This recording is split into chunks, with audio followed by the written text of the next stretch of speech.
அங்க அப்படி ஆட்டைய போட்டு டைம் எல்லாத்தையும் ட்ரஸ்ட்டுக்கு தராங்க. ரோடு சைட்ல இருக்கிறவங்க, இல்லாதப்பட்டவங்கன்னு எல்லாருக்குமே, ஏழை எளிய மக்கள் எல்லாருக்குமே நம்ம ஹீரோவும் ஹீரோயின் வந்து சேர்ந்து கொடுத்துட்டு இருக்காங்க. ஒரு காலத்துல ஹீரோட அப்பா செஞ்சுட்டு இருந்த வேலையை வந்துட்டு நம்ம ஹீரோ வந்து கொள்ளையடிச்சு செய்யறாரு. அவரு கேம் விளையாடி செஞ்சிருப்பாரு, இவர் வந்து கொள்ளையடிச்சு செய்யறாரு. இப்ப எல்லா மக்கள்கிட்டயுமே ஓரளவுக்கு டைம் இருக்கு. இவங்க இப்படி கொள்ளை அடிக்கிறத பார்த்து போலீஸர் வந்து செம்ம காண்டாகுறாங்க. ஹீரோனோட அப்பாவை பார்க்க போறான் அந்த டைம் கீப்பர் போலீஸ். என்ன இவங்க இப்படி பண்றாங்க, நீங்க என்ன இன்னும் விட்டு வச்சிருக்கீங்களா, அவங்கள சீக்கிரமா பிடிங்கன்ற மாதிரி ஹீரோனோட அப்பா வந்து சொல்றான். அதுக்கு போலீஸ் வந்து செம்ம காண்டாயி, யோ உன் பொண்ணும் சேர்ந்துதான் எல்லாத்தையும் பண்ணிட்டு இருக்கா, நான் அரெஸ்ட் பண்ணா அவளையும் சேர்த்துதான் அரெஸ்ட் பண்ண போறேன்னு சொல்லிட்டு அங்க அவனை திட்டிட்டு எல்லா ஹீரோ மேல இருக்கிற எல்லா காண்டையும் ஹீரோனோட அப்பா மேல காட்டிட்டு போறான் அந்த டைம் கீப்பர்.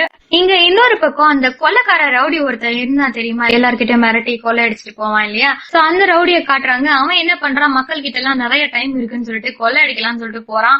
ஆனா எல்லா மக்களும் அவங்க கிட்ட இருக்கிற டைம் வச்சு அவங்களே சேஃப்டி பண்ணிக்கிறாங்க. நிறைய வெப்பன்ஸ் எல்லாம் வாங்கி வச்சு இவனையே மிரட்டி